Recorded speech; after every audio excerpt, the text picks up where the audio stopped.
Now I'd like to introduce the other person who's running in the Democratic senatorial primary, Congressman Joe Sestak.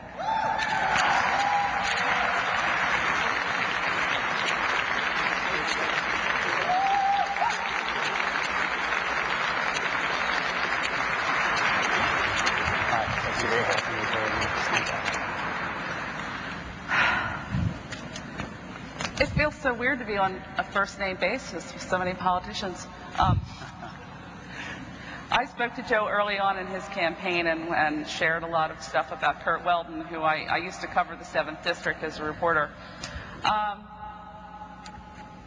Joe, you haven't been in office that long, but I don't know. I mean, I assume that somebody on your staff has pointed out. Nate Silver did a statistical thing saying that your votes were very similar to Arlen Specter's.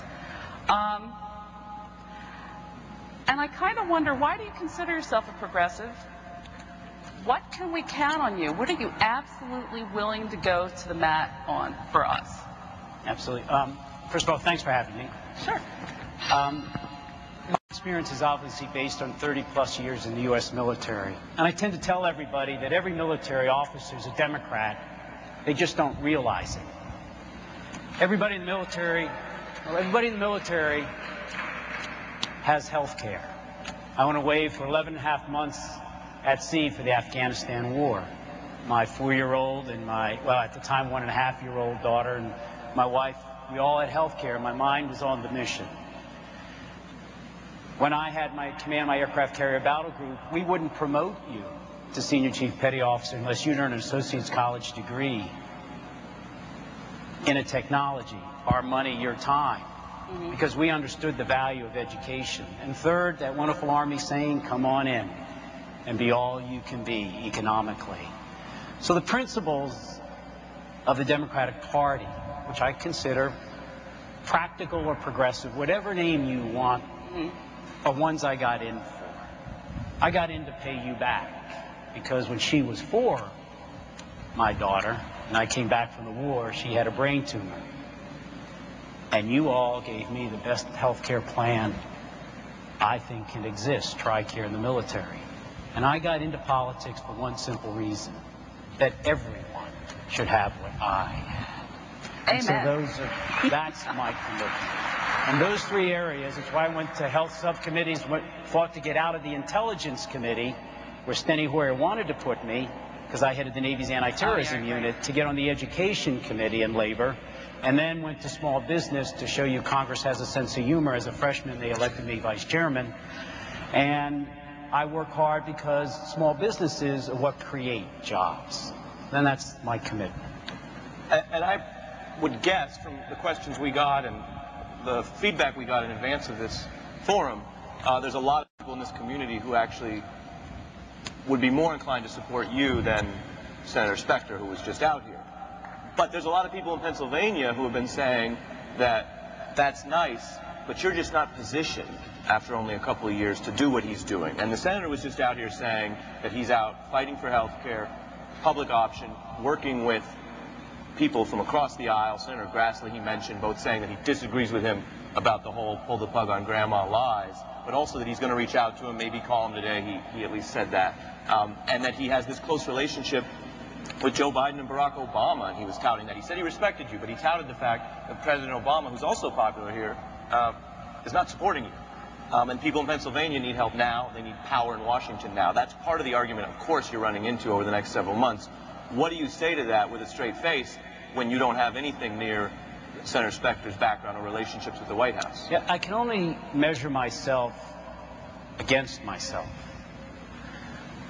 So in the first 2 years that I was in Congress, Steny Hoyer put out a list and said Joe Sestak was the most productive member of the legislative class. More pieces of legislation passed than other freshmen. The first movement into autism in 12 years in the U.S. government.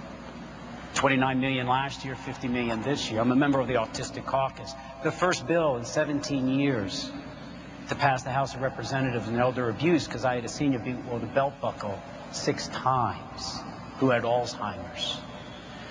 And we keep our constituency office open 7 days a week, not because we want to, because we have to. When we've handled, in those first 2 years, 10,000 constituency cases, the normal average congressional office does 3,000. And so this year I have more bills passed than either senator in Pennsylvania. So I intend to take Joe Sestak's application of working not for my job, but for their jobs to Senate. Second, if you're happy of how the stewards of our U.S. government got us into this savage recession, how 10 million Americans lost their health insurance as health premiums went up 120% since the Clinton health care reform bill was derailed, and if you like the fact that we're sitting in Pennsylvania and the cost of public tuition in the last 8 years as health premiums went up 86%, went up 100%, so our children don't have a chance, and I'm not your guy.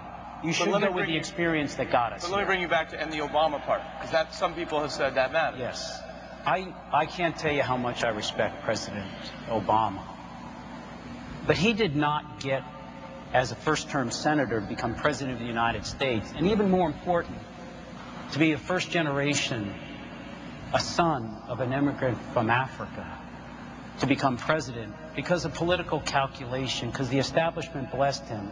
He did it because of audacity. And if we Democrats want to have only those who we anoint get up, and I mean that for every individual, where we come to America to be all we can be, then I believe the Democratic Party will not remain in power. He's there because he took on, and he can be measured by taking on the issues that were large. He tackled them. And that's what I want to do. I owe Pennsylvanians. Go around the 67 counties as I did during July, and you're not worried what the establishment says. You go in a VFW post at night, a man looks you in the eye and says, Joe, not who do you know, who endorsed you. He says, what are you going to do for me and my daughter who lost her health care? That's all I care about. I want to earn your respect here. I want to earn their vote. And anybody else's doesn't matter. And I mean that with great respect. My next question is, and a lot of people brought this up, that you voted in favor of the FISA bill, which was one of our big issues. And you've already explained your vote in great detail. I mean, you know, so you've gone on the record. I guess my question is, and this isn't maybe not so much for you specifically, but you're kind of a surrogate for all the people we supported who turned around and voted for the things that they told us they wouldn't. I accept your explanations for why you did it. It seems very reasoned and rational, and you talk about the safeguards in the bill. Why didn't you look at all those things ahead of time before you told us, you know, that you would support it? We would like to hear more of that stuff earlier on. And the other thing is that usually when people have been part of the early support movement for a new candidate, if they're going to go against something that was, you know, that was one of the key tenets of the people who supported you, I don't know that we heard from you about that before you were going to vote against it. Yeah. Let's, if I could, sure. Town halls on health care. I've held 2 since I've been out of recess and have 2 more scheduled. But I've held 8 before those in 38 summits I've done in 2 years. So I agree with your proposition that you shouldn't just all of a sudden do something, then go out and explain it. So on the FISA bill, I made it very clear that I didn't want reverse targeting to be done. Right. And I can go through all those that you're very aware of. But I made it very clear that I was not in support of immunity, and that the requirement was that it would have to end up at the district court for final deliberation of whether immunity should or shouldn't be done to the telecoms. And I stated that up front as a requirement.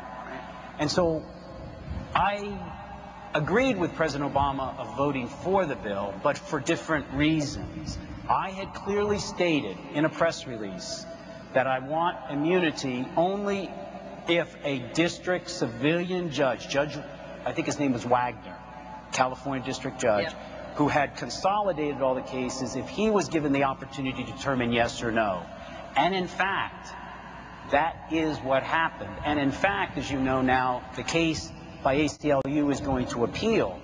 So respectfully, that's not exactly what happened. True. What did happen is that the Attorney General, the real misstep, if there is one in here, was in the bill given permission to make the first judgment upon whether he felt they had done it by the law or not. Then it was given to the judge. But the law did read, the legislation, that the judge could, on his own, have anybody before him, have any cases made before him, and overrule that decision. And there may not be enough coffee in the room for us to spend too much more time on this. It is a very intricate issue. But many people in the Netroots were upset that many people in Congress, including Barack Obama, had said that they would have accountability, and ultimately, as you know, the legislation that emerged clearly tilted for immunity and had other certifications that people basically called out as window dressing, which is what happened. And now, I mean, to take it to today and the campaign you're running, is there any reform that you would do for surveillance? Is there any accountability you would increase? President Obama has been silent on this issue.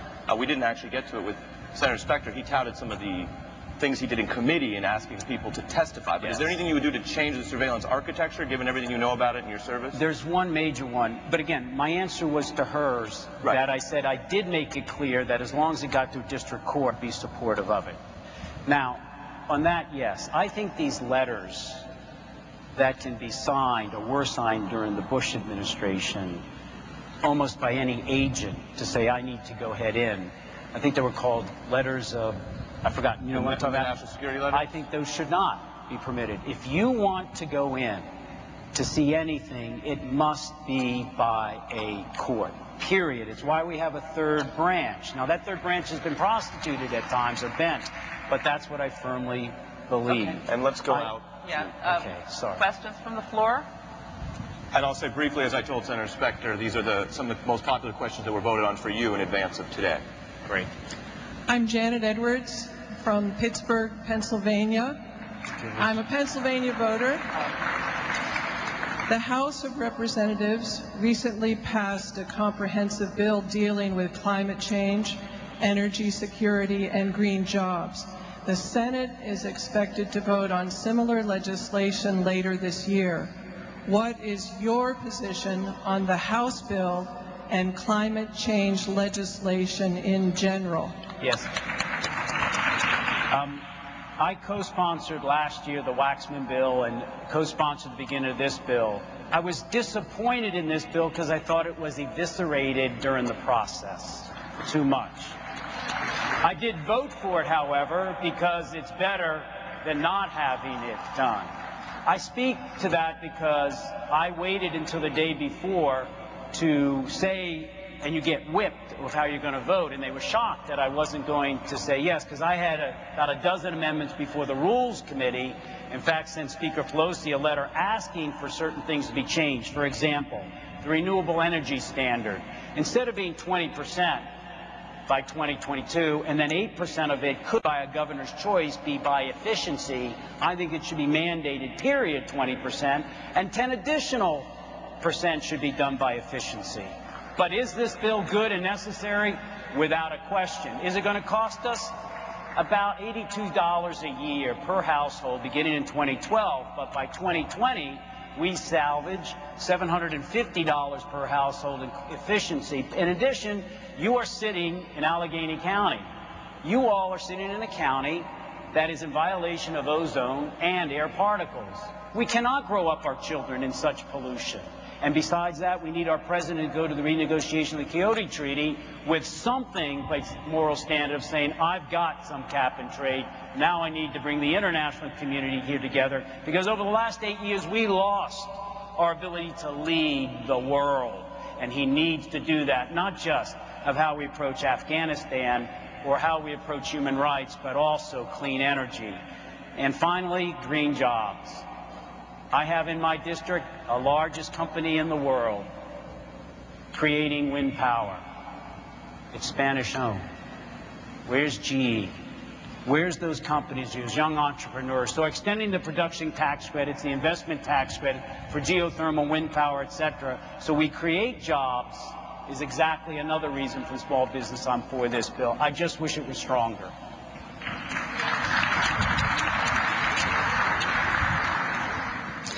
Hi, I'm Mark Anderson from San Francisco. And Congressman Sestak, the question is, what is your position on the health care reform bill, and do you support a public auction? I'm 150% behind it. We were the first committee, actually Ways and Means beat us by a couple hours, to get it out of our committee. I purposely went to the Health, Employment, Labor, and Pension Subcommittee, Education, Labor, so it would have to go through my committee. I'm 150% behind the public option.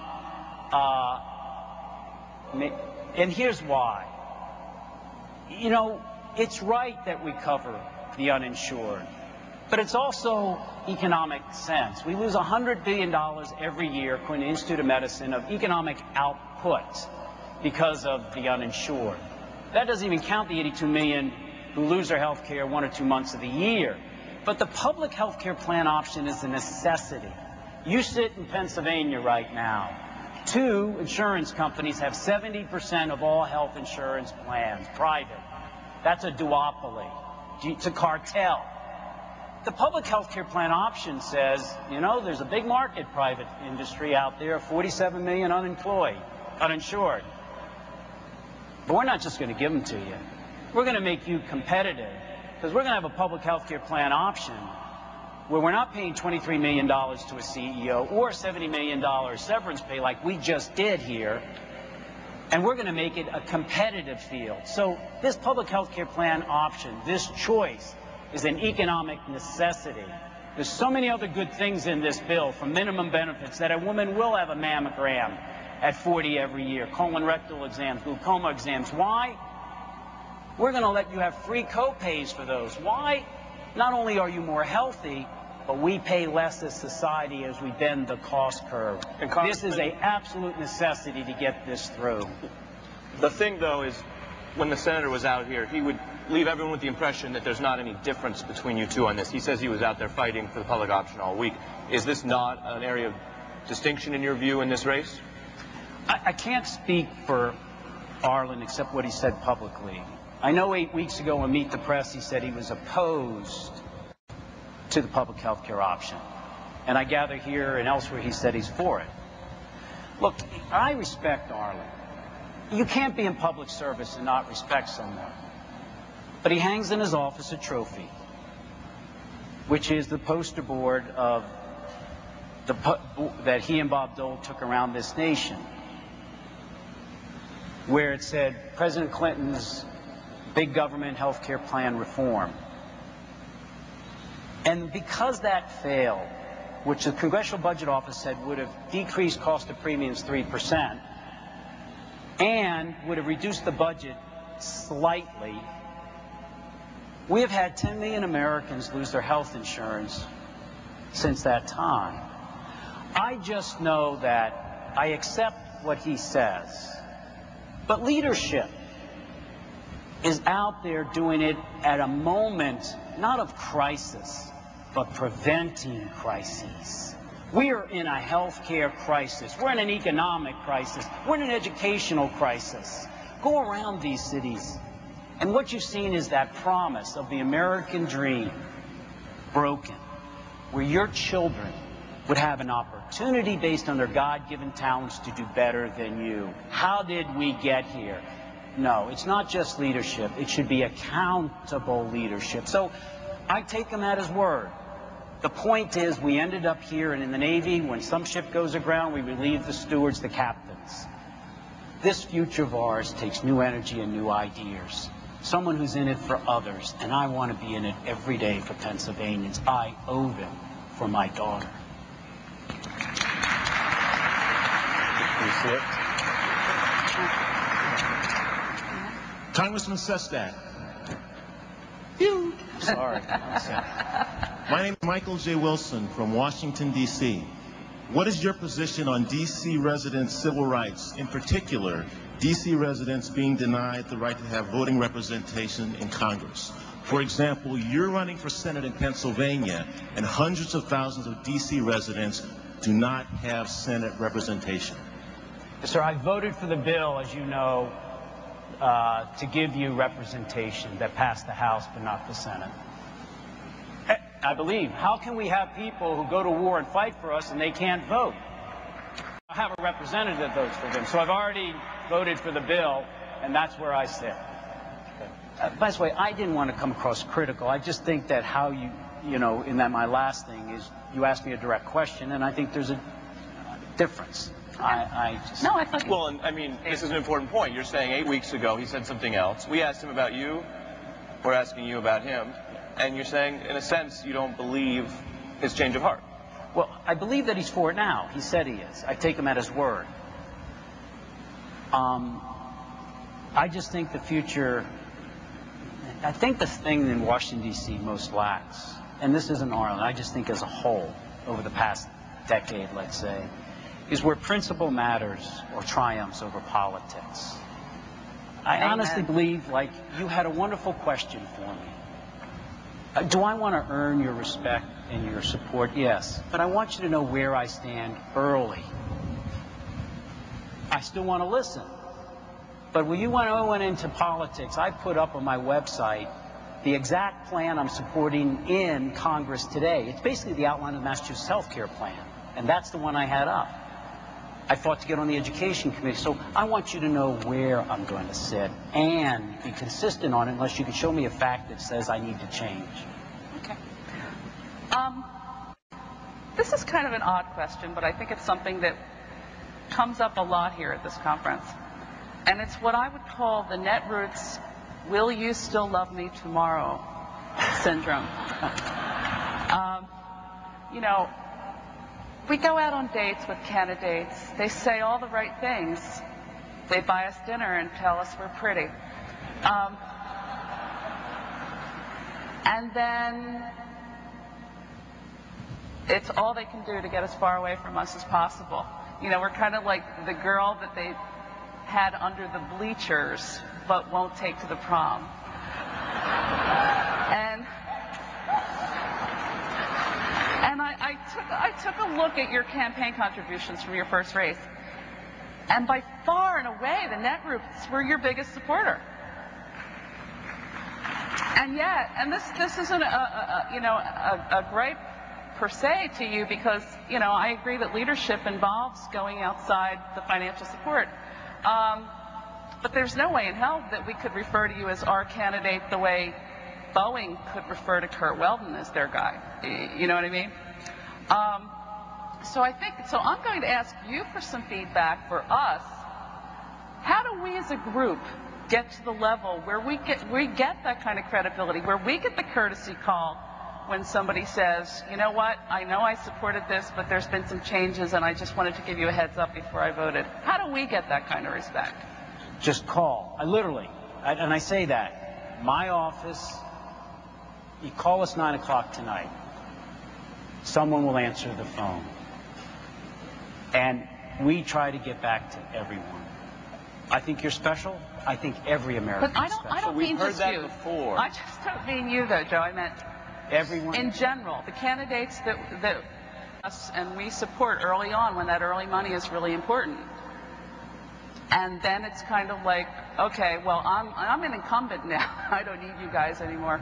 How do we break through that barrier? And let me try to add to it. What I'm hearing from you is constituent services, which is very important. And legislative, down in Washington. But I think Susie is also talking about just the power dynamics. This is a relatively new political community that's trying to figure out its place, and so I guess she's trying to get you to look at it from the other view and say what makes a difference to you as an elected official. Well, it does. To me, it makes a difference when you do call. And first of all, if you have an incident where we haven't been responsive, I need to know. But you're trying to talk more bigger picture here, correct? Yeah, I mean, if you're going to vote on something that, in your mind, has become more nuanced and that you're going to support it. This is a very good point, then. Why is there no proactive outreach? Absolutely. And this isn't just you. These are progressive candidates in general. She has a point in the sense that I have approximately 23 advisory groups.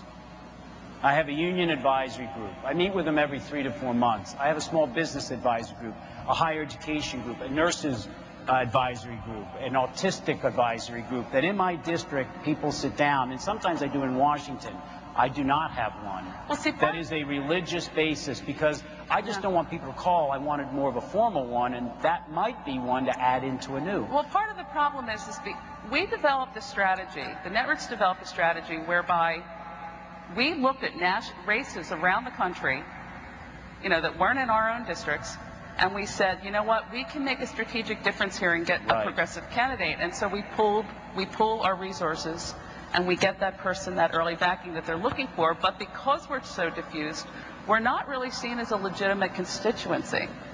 I think you're right, because I think about my last 2.5 years. Now, I've called each time to ask to come to this convention. And I went up and talked to a Walter Shorenstein Harvard Public Policy Forum, and I spoke, and Dan Rather and others were in the audience, and my whole speech was about, I hope you don't mind me using the term, the blogosphere, and how this is such a wonderful thing, because people, two parents working, etc., they want to be able to communicate when and when they want to, you know, and this is it. But I have not reached out to you consciously as I do to labor, for example. And I say, you know, here's this issue coming up, let's discuss it. And so do you... I can commit, I will commit to talking to anyone. Do you think it's geographic, though, that you know exactly who to call in labor in Pennsylvania, whereas who would you call if you were trying to reach out to this community? Right now, I think Chris, you would call obviously. Chris Bowers. Yeah, I would call Chris Bowers because, you know, and all that. And I have two youth on my staff that do nothing but this. Because for the last 1.5 years, the guy I went in the Navy with, who runs my district office, Navy captain retired, says, Joe, we have 55 interns in my district office and 50 in Washington. And we know that we're not quite communicating well in the new era. And so we finally hired two youth to do nothing but help me kind of be out there all the time. I never go anywhere now without a gentleman in the back seat or gentlewoman in the back seat on a wireless, twittering or doing whatever. I'm a little slow at this. But I think you're right. I haven't thought this through. Maybe. I'm very taken if I could have a point of contact to say, what do you think? It doesn't mean that I accept everything when I talk to labor or business, but there needs to be a more determinate discussion. So let's jump back to policy with the couple minutes we have left. When President Clinton was here last night, he was asked about don't ask, don't tell, which he spoke to, and the evolution in his position, he says, and then he also brought up the Defense of Marriage Act. We got several questions for you on that. One from Perfect Stormer on Daily Kos, who said, given the opportunity to vote on the repeal of the Defense of Marriage Act, how would you vote and why? And more broadly, can you speak to us about how these issues may be changing in Congress, what you would do in the Senate? Right. I have been, since I got to Congress, co-sponsor the bill that Ellen Tauscher had when I arrived in 2007 to overturn it. I've said the day I announced for politics, I was asked what I thought of Don't Ask, Don't Tell, and I've used the same answer from Rachel's show to everybody else since. I've been to war with men and women which we know by public surveys were gay. How can I come home and say they shouldn't have equal rights? DOMA, get rid of it. I am the co-sponsor of the bill to give equal rights, that same as what heterosexual partners have. Every partner should have the same 12 weeks of medical leave that they can get to, you know, on it. They should all have all the scores of benefits. I've co-sponsored every single one of those bills. And on the discrimination bill, we should have had the T in it as it passed the House, not just the GLB. And I co-sponsored it with the GLT. Look, to me, it's pretty simple. You know, people can say what they want, but the military is a great leveling experience. You live in a small room with 20 people closed in, and you find out that everyone's equal. It used to kill me when I was in Navy command of a ship, and someone, or later on, come up and start saying, Captain, I've got to tell you, and you want to say, stop, please don't tell me. You're too good to lose. It is, I was a Navy captain, and Admiral asked me what I thought about when Don't Ask, Don't Tell was instituted, and I said, a few months from now, the Supreme Court will overturn it as against the Constitution. I don't know why they haven't. And I wrote an op-ed in the Philadelphia Inquirer some weeks ago saying, I understand why we had to salvage our economy initially. I understand getting the health reform bill through. But this year, before we break in December, we must get Don't Ask, Don't Tell repealed. You gonna close it? Oh, okay. Joe, it's been delightful having you. Thank you for coming and speaking to us. If you come up with any ideas about how we can get to the prom, please let us know. I got turned down a lot of times in high school. I will work, and I promise you I will. Not just because I want your support. I just believe I'm a representative first who has to listen and give his why he does things. And you, as you did here, it's why town halls. I love these town halls. Second, I'm a congressperson who then legislates. You can't do it unless you're communicating with everyone. Well, here's your turn for the elevator pitch. You know, you're locked in, you're trapped in an elevator with a blogger. You have 2 minutes to explain to the blogger why they really should support you in this primary. I've been very fortunate. I've done everything I wanted to in life. Command a ship. That was it. I got married late in life. 47. As I said, I couldn't even get a prom date. I couldn't get someone to marry me. And then my daughter had her tumor. I got in this to pay back. But you go throughout this state, this wonderful place where it is the birthplace of freedom. And people are hurting. And we've forgotten. When you see a man in one of the counties and I ask him, how is the recession affecting you? He says, not that bad. We were hurting already so much anyway. Something's happened to the United States ship America. I do believe this president has it absolutely right. I wish we were more bold and more aggressive, but I believe he's on the right path. This is the most strategic moment we've had in this history of America since the Great Depression, World War II. And I want to be part of the team of leadership, accountable leadership. That says, these are the facts. Maybe you have to look at them this way.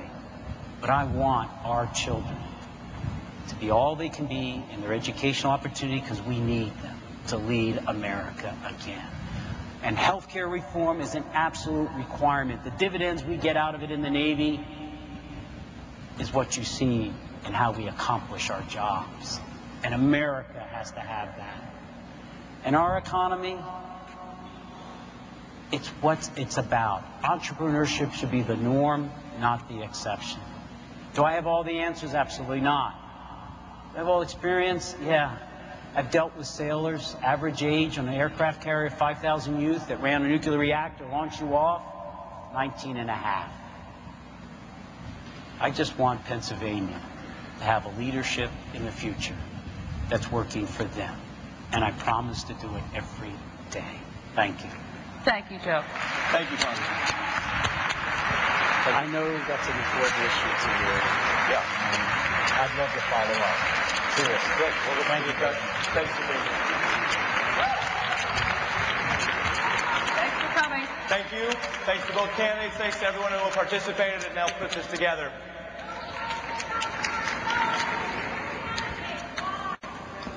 Well.